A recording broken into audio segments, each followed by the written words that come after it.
The dinner rush was in full swing. Friday night, July 14, 2017. 7:43 p.m. Casa Torres was packed. Every table full, a wait list of 20 people in the lobby. The smell of garlic, cilantro and sizzling carne asada filled the air. Mariachi music played softly in the background. This was my father's pride and joy, the restaurant he'd built from nothing 30 years ago. And I was about to ruin his perfect night. I'd been working the line for 6 hours straight. My station was pasta and seafood. I was responsible for the camarones alla gillo, the pescado alla veracruzana, the fettuccine poblano. We were slammed. Tickets were printing faster than we could plate. That's when I made the mistake. Table 14 had ordered the pescado, our signature whole red snapper in a tomato-based sauce. I'd made it 1,000 times. But tonight, exhausted and rushing, I plated it with cilantro lime rice instead of the traditional white rice. Small mistake. Easily fixable. Except the customer at table 14 was Rodrigo Mendoza, a food critic for the Los Angeles Times.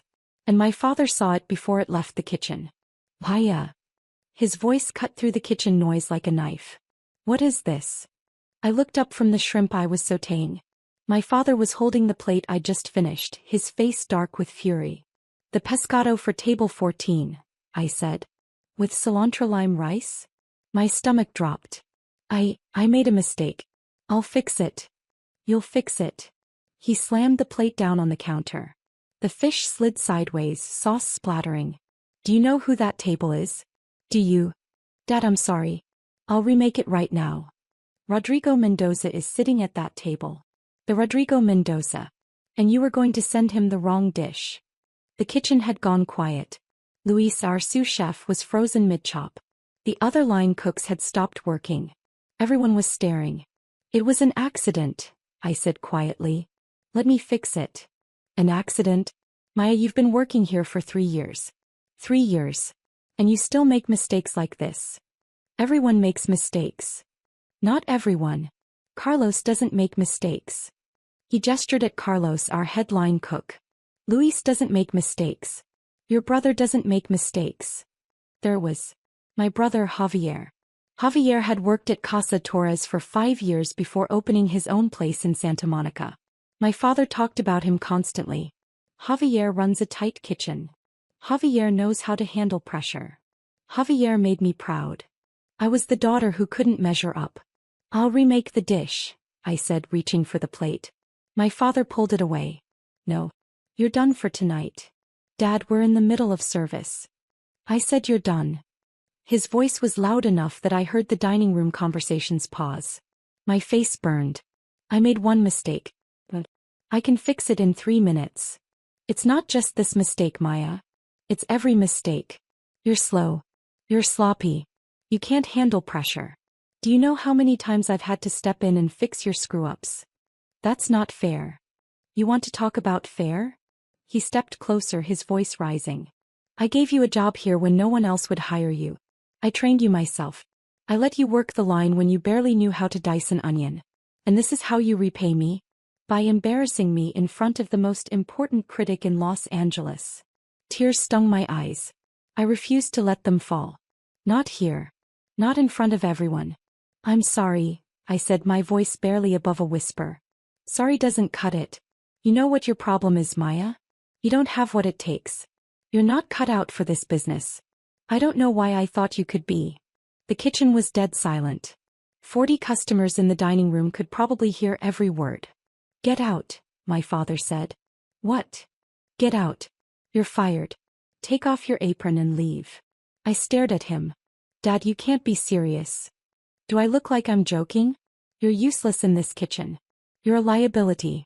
I can't afford to have you screwing up my reputation. Something inside me cracked. Fine. I untied my apron, balled it up and threw it on the counter. My hands were shaking. My whole body was shaking. I hope it was worth it, I said. What? This. Humiliating me in front of everyone. I hope it was worth it.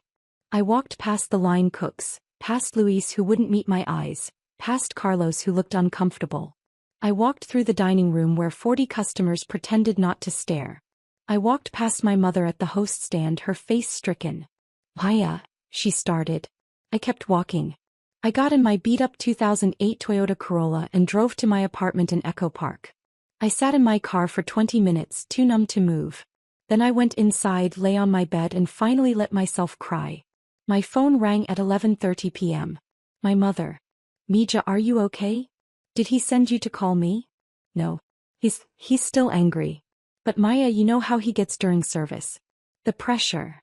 Don't defend him, Mama. I'm not defending him. What he did was wrong. But he's your father. He loves you. He has a funny way of showing it. She sighed. Come by tomorrow. Talk to him. He'll have calmed down by then. No. Maya. I'm not coming back, Mama. Not tomorrow. Not ever. Don't be dramatic. Where else are you going to work? That question stung because it was valid. I dropped out of college to work at Casa Torres. I had no degree, no other experience. Restaurant work was all I knew. I'll figure something out, I said. Mija, be reasonable. Good night, Mama. I hung up. For the next 3 days I sat in my apartment applying to every restaurant job I could find. Line cook, prep cook, dishwasher, I didn't care. I just needed work. On day 4 I got a call from a small Italian restaurant in Silver Lake called Lucia's. The owner, an older woman named Lucia Rossi, needed a line cook. You have experience? She asked during my phone interview. 3 years at Casa Torres. Torres? The Mexican place in East LA? Good food. Why did you leave? Creative differences with the owner. She laughed. In this business that usually means family drama. Let me guess, your father. I hesitated. Yes. My son worked for me for 2 years before I fired him. Couldn't take criticism. Thought he knew better than me. She paused. You still talk to your father? No. Good. Family and business don't mix. When can you start? I started at Lucia's the next Monday. The pay was terrible, $14 an hour, barely enough to cover rent. The kitchen was tiny, the equipment ancient. We did maybe 50 covers on a good night. But Lucia was a brilliant chef. She trained in Italy, worked in Michelin-starred restaurants in Rome and Florence. She taught me things my father never had. Proper technique, flavor balance, how to build a dish from the ground up. Your knife skills are sloppy, she told me on day 2. Who taught you to chop like that? My father. Well, he taught you wrong. Watch. She showed me the proper way to hold a knife, how to use the knuckles as a guide, how to develop rhythm and speed without sacrificing precision. Within 2 months, my knife work was twice as fast and infinitely cleaner. He taught me about pasta, real pasta made from scratch. How to feel the dough, how to know when it's ready, how to cut it, dry it, cook it perfectly. She taught me about sauces, about building layers of flavor, about patience. Cooking is not about speed, she said. It's about understanding. Anyone can throw food on a plate quickly. An artist knows when to wait, when to taste, when to adjust. I soaked up everything like a sponge. At night I went home and practiced. I made pasta dough 50 times until I could do it blindfolded. I made sauces, adjusting and tasting until I understood how each ingredient affected the whole. I watched cooking videos, read cookbooks, studied. My father called twice in those first 3 months. I didn't answer. My mother called weekly. Your father wants you to come back. He's willing to give you another chance. I don't want another chance. Maya, pride won't pay your bills. I'm doing fine. You're making $14 an hour. You could be making twice that at Casa Torres. At what cost, Mama? She had no answer to that. After 6 months at Lucia's, I was running the line most nights. Lucia trusted me with her recipes, her techniques, her vision. You're good, she told me one night after service. Really good. You have instincts. Natural talent. Thank you. But you're wasting it here. She gestured around the tiny kitchen. You should be working somewhere bigger. Better. I like it here. I like you here too. But I'm not going to hold you back. When you're ready to move on, you move on. No hard feelings. 3 months later, I got a job at Osteria Mozza in Hollywood. One of Nancy Silverton's restaurants. A real name, a real opportunity. I worked there for a year learning from some of the best chefs in Los Angeles. The pace was brutal, the standards impossibly high. I worked 16-hour days, came home with burns on my arms and cuts on my fingers. I loved every second. But I was learning something else too. I was learning about the business side. How restaurants made money, how they managed inventory, how they priced menus. I paid attention to the managers, asked questions, studied their systems. Because an idea was forming in my head. A dangerous, ambitious, probably stupid idea. I wanted to open my own restaurant. I started saving every penny. I lived on rice and beans, worked double shifts, picked up extra hours wherever I could. In 18 months I'd saved $23,000. Not nearly enough to open a restaurant, but enough to start. I met Roberto Chin during a pop-up dinner event in downtown LA. He was a businessman, an investor who specialized in restaurant ventures. We got talking after I'd cooked a 5-course tasting menu for his table. This sea base, he said, pointing at his empty plate. Where did you train? Osteria Mozza. Before that, Lucia's. Before that, my father's restaurant. Your father's restaurant? Casa Torres in East LA. I know that place. Good food. Traditional. Very traditional. But you're doing something different. This sea base, it's Mexican ingredients with Italian technique. Fusion but thoughtful. Not gimmicky. That's exactly what I'm trying to do. We talked for 2 hours. I told him about my idea. A restaurant that blended my Mexican heritage with the Italian techniques I'd learned. Elevated but accessible. High quality but not pretentious. How much do you have saved? He asked. 23,000. He laughed. You'll need 10 times that. Maybe 20. My heart sank. I know. I'm not ready yet. But someday.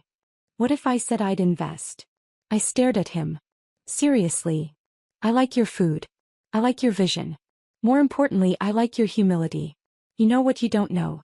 That's rare. He paused. I'll put in $200,000 for a 40% stake. You put in your $23,000 and your expertise. We split the profit 60 to 40 in your favor. Are you serious? I don't joke about money. 6 months later, we opened Marisol in Culver City. 28 seats. Tiny kitchen. A menu that featured things like chili braised short rib ravioli, mole negro risotto, carnitas arancini. Mexican-Italian fusion done right. We almost died in the first 3 months. The rent was too high, the labor costs were killing us, we couldn't get enough customers through the door. But then Jonathan Gold reviewed us. Marisol is a revelation, he wrote. Chef Maya Torres takes the best of her Mexican heritage and the Italian techniques she's mastered and creates something entirely new. This is not fusion for fusion's sake. This is thoughtful, delicious, important cooking. After that review, we had a 2-month waitlist. We started turning a profit in month 6. By the end of year 1, we'd done $890,000 in revenue. Roberto wanted to expand. We should open a second location, he said. Santa Monica. Bigger space, more covers. I don't know if I'm ready. You're ready. Maya, you're one of the most talented chefs I've worked with. And you're a better businessperson than you think. Let's do this. We opened Marisol Santa Monica 18 months after the first location. Then came Marisol Downtown. Then Marisol Pasadena. By year 4, I had 7 restaurants across Southern California. We were doing $8.3 million in annual revenue. By year 6, I had 12 restaurants. We'd expanded to San Diego and Orange County. Revenue hit $18 million. I was 29 years old. My father never called. Not once in those 6 years. My mother did occasionally. She told me about Casa Torres. How business was steady, how my father had hired a new line cook, how Javier was thinking about opening a second location in Westwood. She never asked about my restaurants.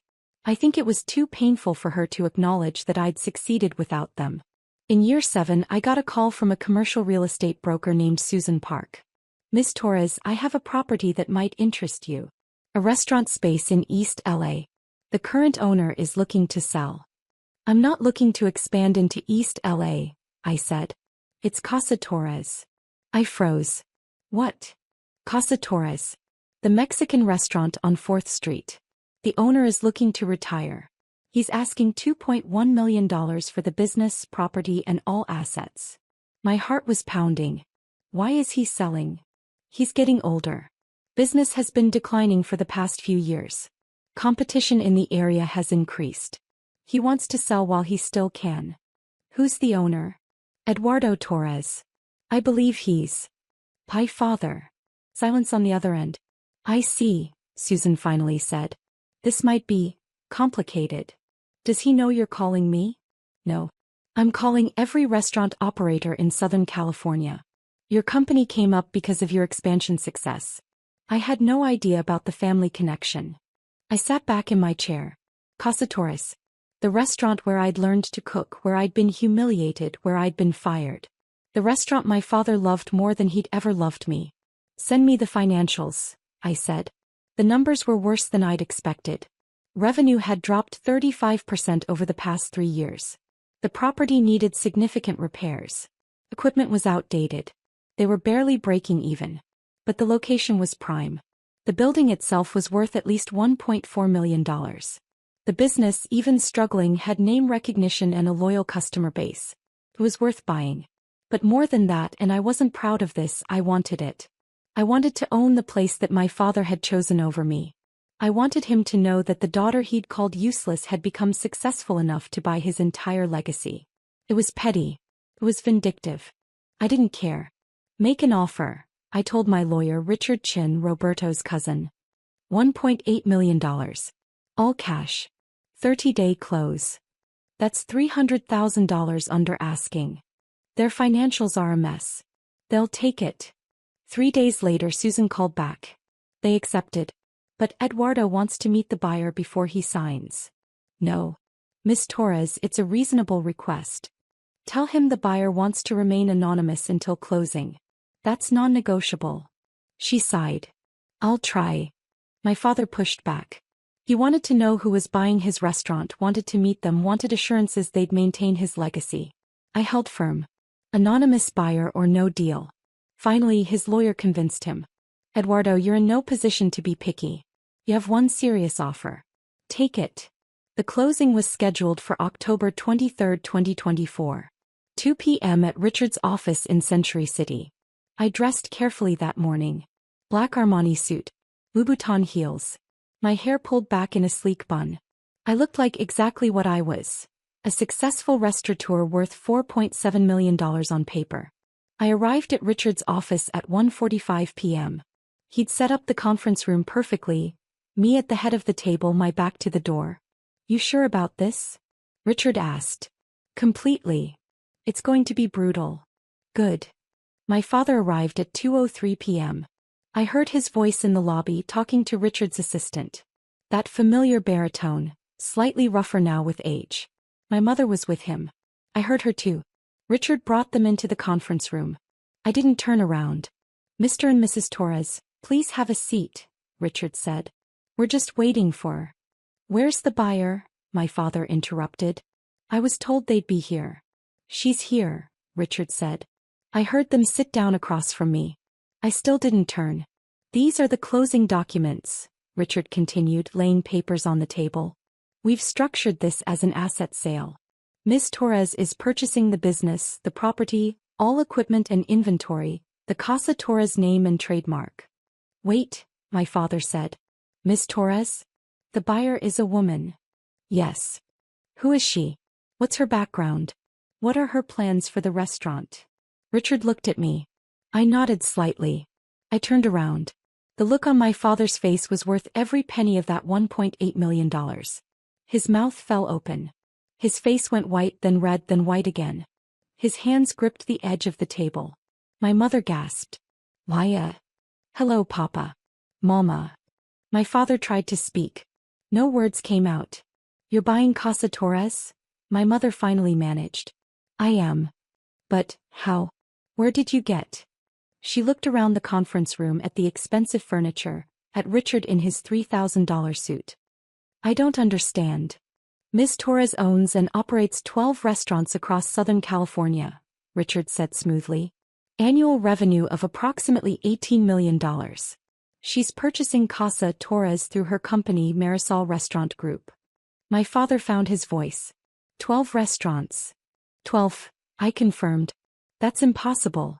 You were working at that Italian place making $14 an hour.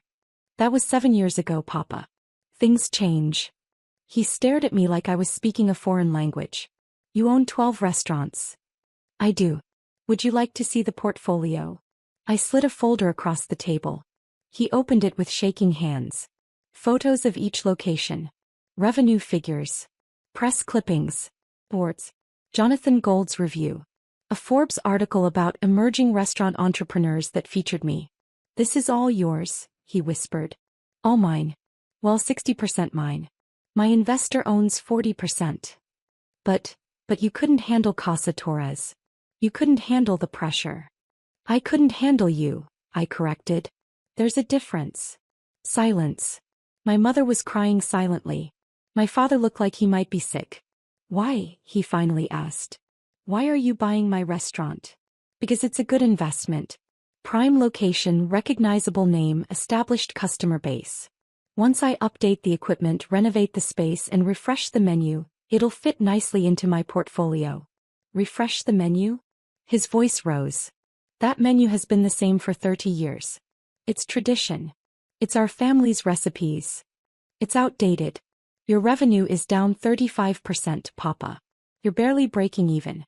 The menu needs modernization. You can't change it. I won't let you. You won't have a choice," I said calmly. "Once we close, it's my restaurant. My menu. My decisions." He stood up abruptly. "I'm not selling. Not to you." "Sit down, Papa." "Eduardo," his lawyer said quietly. "You already accepted the offer. We're here to close. I don't care. I won't sell to her.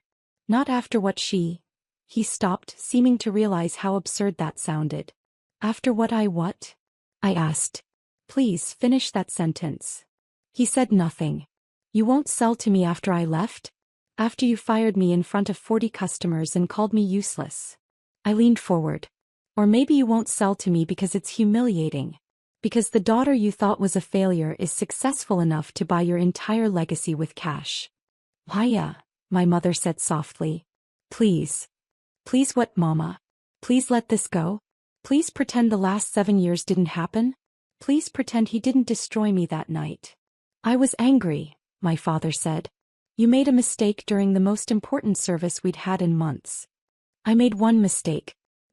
And you didn't just correct me. You didn't just take me off the line. You humiliated me. You called me useless in front of the entire staff. In front of customers. You fired me like I was nothing. You were sloppy. I was learning." My voice cracked. "I was 22 years old, working my first real kitchen job, and you expected perfection. You compared me to Javier constantly. Nothing I did was ever good enough. Your brother was better. My brother had your patience, your mentorship, your support. He got second chances, third chances, 100 chances. I got fired for one mistake." The room was silent except for my mother's quiet crying. I took a breath, forcing myself calm. "But you were right about one thing." "What?" "I wasn't cut out to work for you. I was cut out to do this." I gestured around the room. "Build my own empire. Make my own success. And I have 12 restaurants, Papa. 18 million in revenue. I'm more successful than you ever were." That landed like a punch. He actually flinched. "So yes," I continued, "I'm buying Casa Torres. And you have 2 choices. Sign the papers and walk away with $1.8 million. Or refuse to sell, watch your business continue to fail, and eventually lose everything anyway." His lawyer leaned over and whispered urgently in his ear. Eduardo listened, his jaw tight.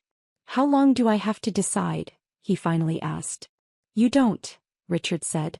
"The offer expires at 5 p.m. today. It's now 2:47 p.m. Sign now or lose the deal." My father looked at me with an expression I'd never seen before. Not quite respect. Not quite fear. Something in between. "If I sign," he said slowly, "what happens to the restaurant? What are you going to do with it?" "I'm going to gut it," I said honestly. "New equipment. New design. New menu. I'll keep some of your traditional dishes, the ones that are actually good. But I'm going to modernize it, elevate it. Make it relevant again." "You're going to destroy everything I built." "No, Papa. I'm going to save it. Your way was dying. My way will make it thrive." He stared at the papers in front of him for a long time.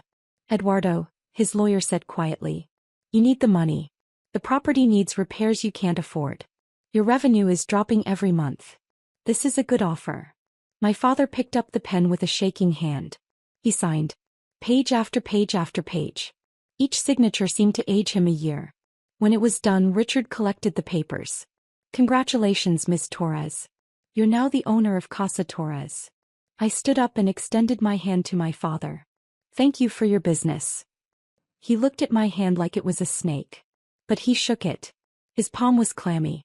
Can I ask you something? He said. What? Did you do this to hurt me? I considered lying. But what was the point? Yes, I said. Partly. But also because it's a good investment. And because I'm going to do what you never could, make it successful again. He nodded slowly. I suppose I deserve that. You deserve a lot more than that. My mother stood up. Maya, can we talk? Please. I don't think there's anything to say, Mama. Please. 5 minutes.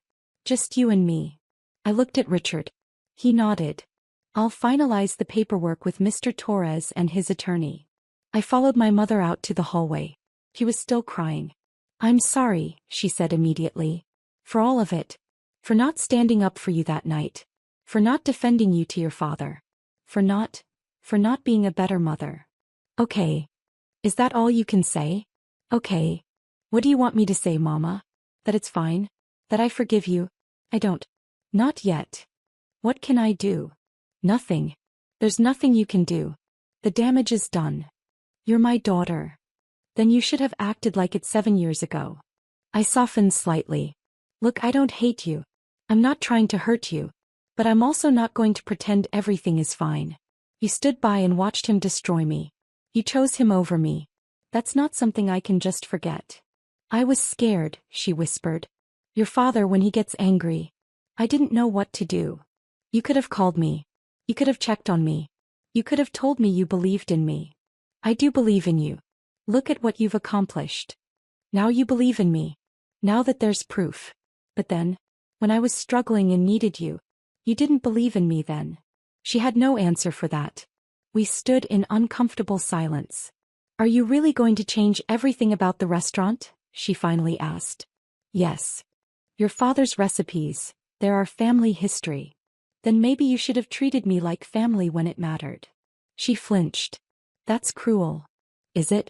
Is it more cruel than watching your husband fire your daughter and saying nothing? Than choosing his pride over her well-being?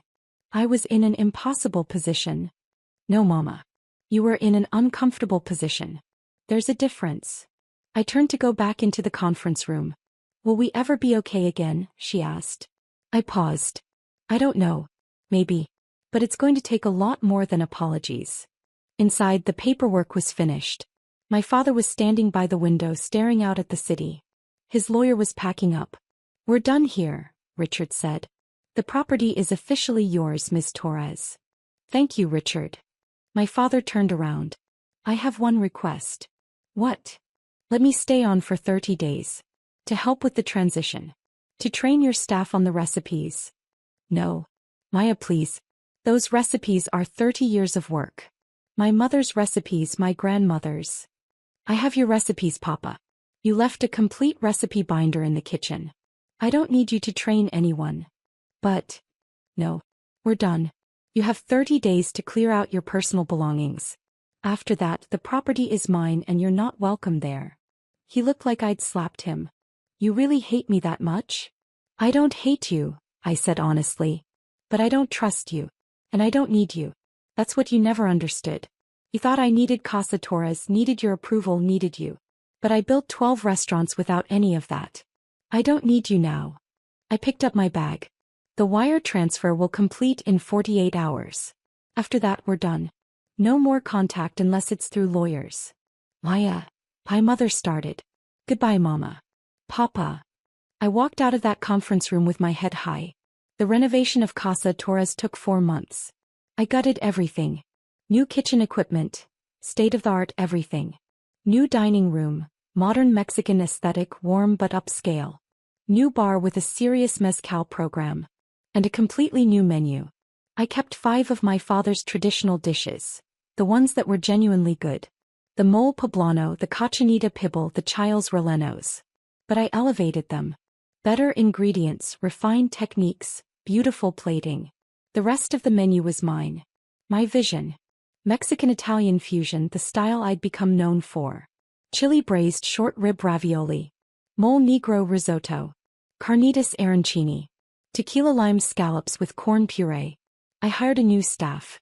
Young, hungry cooks who wanted to learn. I paid them well, $18 an hour to start, health insurance, paid time off.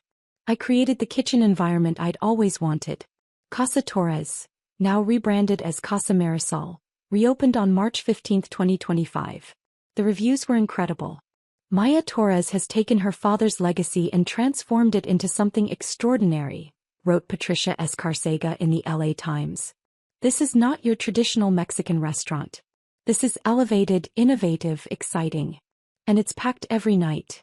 We had a 3-month waitlist within 2 weeks. Revenue in the first year hit $2.4 million. We were the most profitable location in my entire portfolio. My father never came by. Never called. Never acknowledged the restaurant's success. My mother called once, 6 months after we opened. I drove by Casa Marisol, she said. There was a line out the door. Yes. We're doing well. Your father heard about it. About how successful it is. Good. He won't admit it, but I think he's proud. In his way. I don't need his pride, Mama. I never did. I know. I just thought you should know. We talked for a few more minutes about nothing important, then hung up. A year after opening Casa Marisol, I was featured in Forbes as one of the 30 most promising entrepreneurs under 30. The article detailed my journey, from being fired by my father to building a $24 million restaurant empire. Some people are motivated by encouragement, I told the interviewer. I was motivated by being told I was useless. It gave me something to prove. The article went viral in the restaurant industry. My phone rang 3 days after it published. Unknown number. I almost didn't answer. Why? My father's voice. I should have hung up. But curiosity got the better of me. What do you want? I read the article. In Forbes. Okay. You told them I fired you. You told them I called you useless. I did. It's the truth. Silence. Was that necessary? He finally asked. Did you have to humiliate me publicly? I laughed. It came out bitter. You humiliated me publicly 7 years ago, Papa. In front of 40 customers. Remember? That was different. How? How was that different? I was angry. It was in the moment. You deliberately told a reporter. I told a reporter the truth.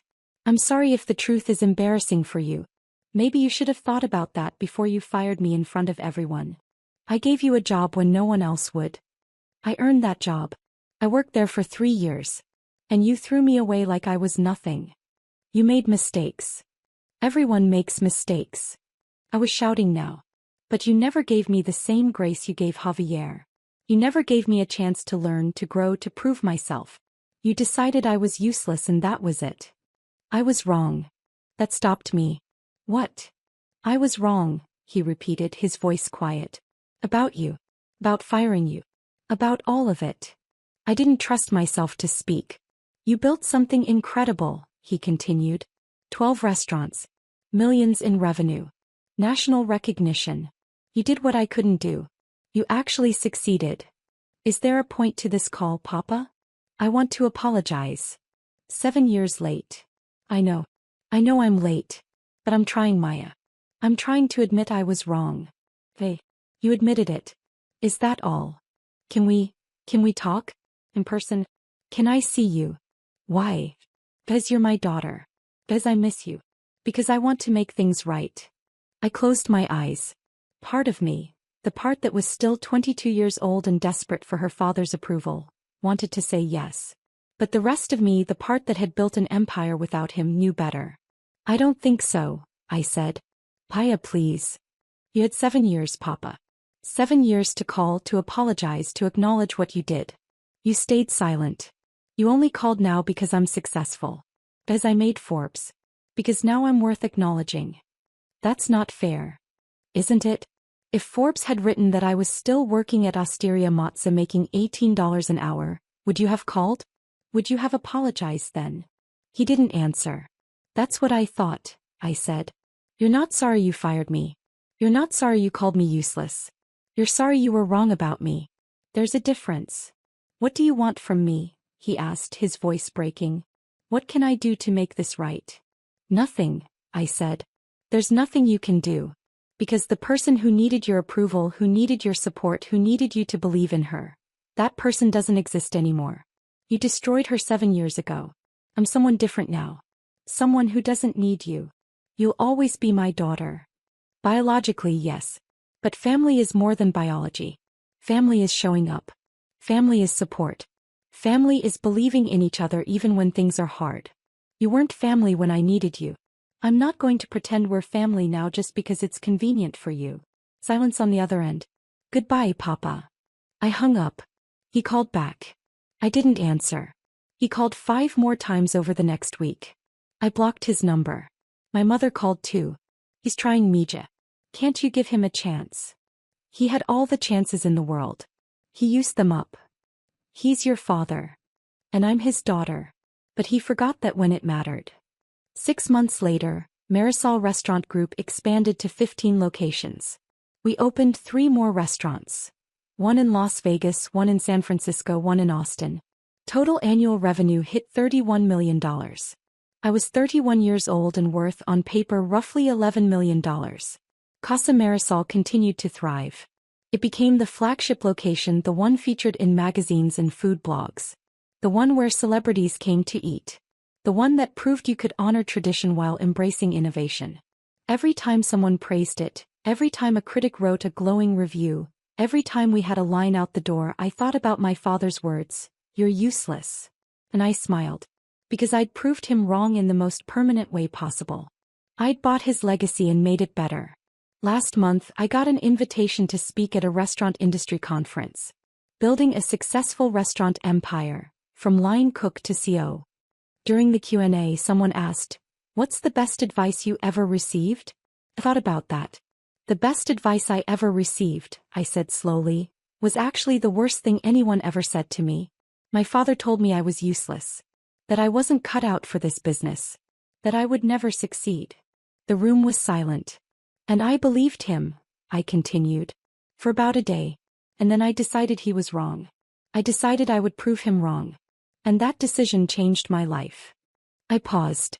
Sometimes the best motivation comes from people who don't believe in you. Because it gives you something to prove. It gives you fire.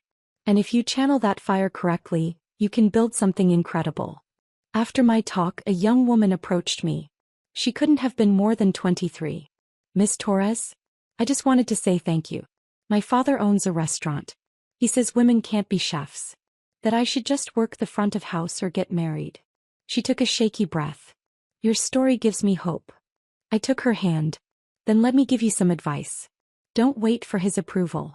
Don't wait for him to believe in you. Build your own success. Prove yourself to yourself. That's the only approval that matters." She nodded, tears in her eyes. "Thank you." As I watched her walk away, I thought about my father. About Casa Torres. About the 22-year-old girl who'd been fired in front of 40 customers. She'd been humiliated. Destroyed. Told she was useless. But she'd taken that pain and forged it into something stronger. Into 12 restaurants. Into millions in revenue. Into a legacy that would outlast any grudge. My father had given me a gift even if he didn't know it. He'd given me the motivation to prove I was more than he ever imagined. And I had.